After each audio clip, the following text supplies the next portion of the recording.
Perché? Perché lui non l'ha pagata. A quel punto qualcuno sui giornali obietta, dice: ma è mai possibile che un avvocato parlamentare usi il verbo utilizzare a proposito di una persona umana? Cioè, esiste uno che può utilizzare un'altra persona? Ma che cosa vuol dire utilizzatore finale? Lui si difende, capisce di averla fatta grossa, di aver pisciato fuori dal vaso, fa un'altra intervista per rimediare alla gaffe precedente, con l'effetto di raddoppiare la gaffe precedente, perché dice: no, ma io ho usato un termine giuridico, tecnico. Tutti i giuristi vanno a cercare nei manuali dove esista mai l'espressione utilizzatore finale. Nel diritto non esiste, non trovano nessun utilizzatore a nessun proposito, salvo a proposito di idrocarburi e di sostanze psicotrope, cioè droghe. Cioè uno utilizza delle benzine, utilizza delle droghe, ma utilizzare delle donne non si era ancora mai letto in un brocardo giuridico. A questo punto Gianrico Carofiglio, il magistrato che oggi sta in Parlamento, dice: ma veramente non risulta l'utilizzatore finale di donne? Al che Ghedini rilascia una terza intervista nel tentativo di rimediare alle prime due e con l'effetto di peggiorare ulteriormente la sua situazione e quella del suo cliente, perché dice: noi abbiamo un grande rispetto per il ruolo della donna nella società italiana, sia io sia il mio cliente, il Presidente del Consiglio, il quale non ha mai avuto bisogno di pagare delle donne perché se ne è sempre potute permettere ingenti quantitativi gratis. Anche l'espressione ingenti quantitativi a proposito di persone umane è un unicum. Ingenti quantitativi è un'espressione che si usa nei supermercati, per esempio, no? Quando c'è il fornitore che arriva col tir e scarica ingenti quantitativi di birra, di peperoni, eccetera, ma ingenti quantitativi di donne. In realtà l'espressione ingenti quantitativi è ottima per descrivere poi quello che noi abbiamo visto fotografato dal fotografo Zappadu nelle copertine dell'Espresso e di alcuni giornali stranieri, perché noi abbiamo visto proprio questi ponti aerei di mignotte che venivano aviotrasportate oppure arrivavano per mare a Villa Certosa, cargo di gnocca, no? Che venivano 30-40 alla volta. Perché è importante il numero? Perché non le controlli. Se ne fai entrare 30-40 alla volta, come fai a sapere chi sono, da dove vengono, chi le manda?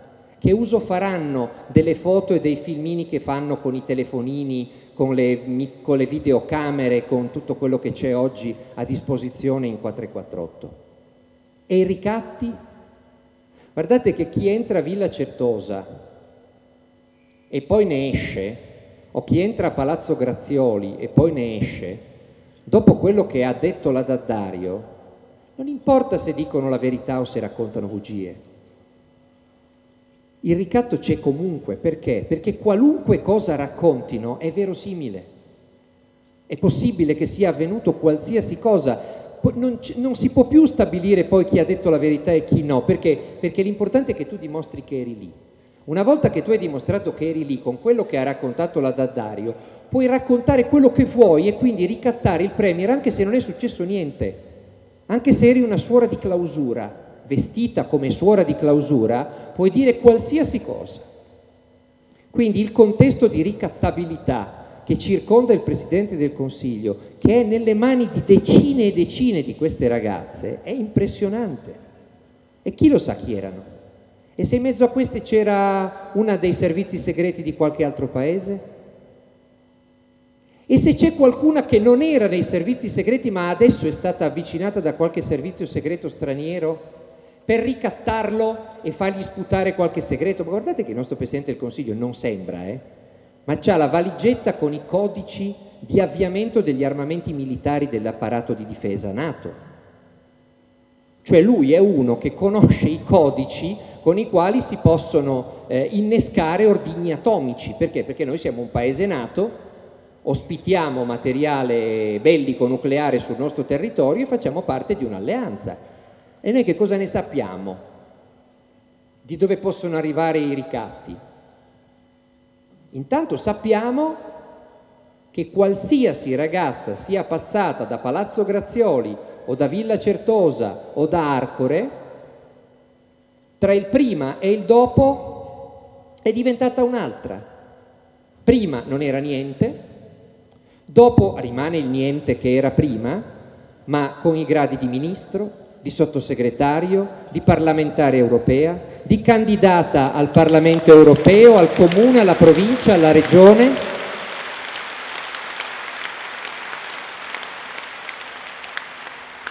Oppure, per quelle che non sono portate per la politica, una parte in una fiction, una parte in un film. Io ieri sera ho acceso la televisione, su Canale 5 stanno propagandando un programma, una fiction, un giallo, non mi ricordo come si intitola. La protagonista è Antonella Troise. Antonella Troise ha detto: questo nome non mi è nuovo. E in effetti chi conosce il libro Papi o ha letto le intercettazioni di Berlusconi con Saccà ricorderà che Berlusconi a un certo punto doveva piazzare 5 ragazze a Rai Fiction.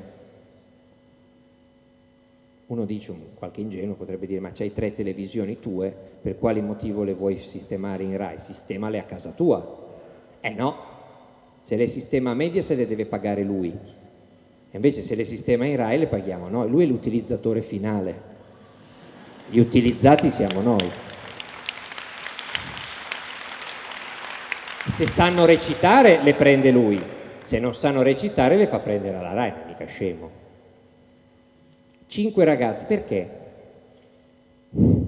La telefonata a proposito della Troise è particolarmente drammatica, che il Presidente del Consiglio dice a Saccà: guarda, poi c'è questa Troise, me la devi assolutamente sistemare perché sta diventando pericolosa. E l'altro dice: perché sta diventando pericolosa? Dice: perché parla, si è messa a parlare. Il dramma di Berlusconi è che se quelli che lo conoscono parlano, lui è rovinato. Il problema è che ormai ci sono centinaia di persone che se parlano lui è rovinato. La Troise che cosa poteva raccontare? Ve lo lascio immaginare. Ve lo lascio immaginare. E cosa poteva raccontare dell'utilizzatore finale? Quindi ricatti continui, potenziali o reali. L'unica onesta di tutte quelle che avrebbero potuto ricattarlo è stata la D'Addario. Tra l'altro, tanto di cappello, voglio dire, ha fatto più lei in 2 mesi che il PD in 2 anni di opposizione, no? Quindi è un'eroina della rivoluzione. Cioè, a noi ci stanno salvando la moglie di Berlusconi, la D'Addario, Noemi, Fini, Ghedini con le sue uscite. Se non fosse per loro saremmo spacciati. Gli altri parlano d'altro. C'hanno un congresso, parlano di strane cose, non si sa bene di che stanno parlando, ma non si occupano di quello che sta accadendo. Fortuna che all'interno del centrodestra c'è anche l'opposizione, anche nella famiglia di Berlusconi c'è l'opposizione interna, la figlia, la moglie, eccetera. È come mini Italia, no? Cioè c'è un'Italia in piccolo, dentro il centrodestra c'è ricostruito tutto il quadro politico, c'è l'opposizione, la maggioranza, la fronda, Fini che dice vogliamo la verità sulle stragi di mafia. Il PD non ha mai detto una roba del genere in vita sua, no? Per dire, avete visto ieri come Fini ha sfregiato proprio in testa, in faccia Berlusconi e Dell'Utri in un colpo solo. Quindi il ricatto è un altro degli aspetti pubblici di questa vicenda. Un altro aspetto pubblico è l'abuso di potere. L'abuso di potere, di utilizzare il proprio potere per sistemare in posti pubblici persone che ti fanno servizietti privati.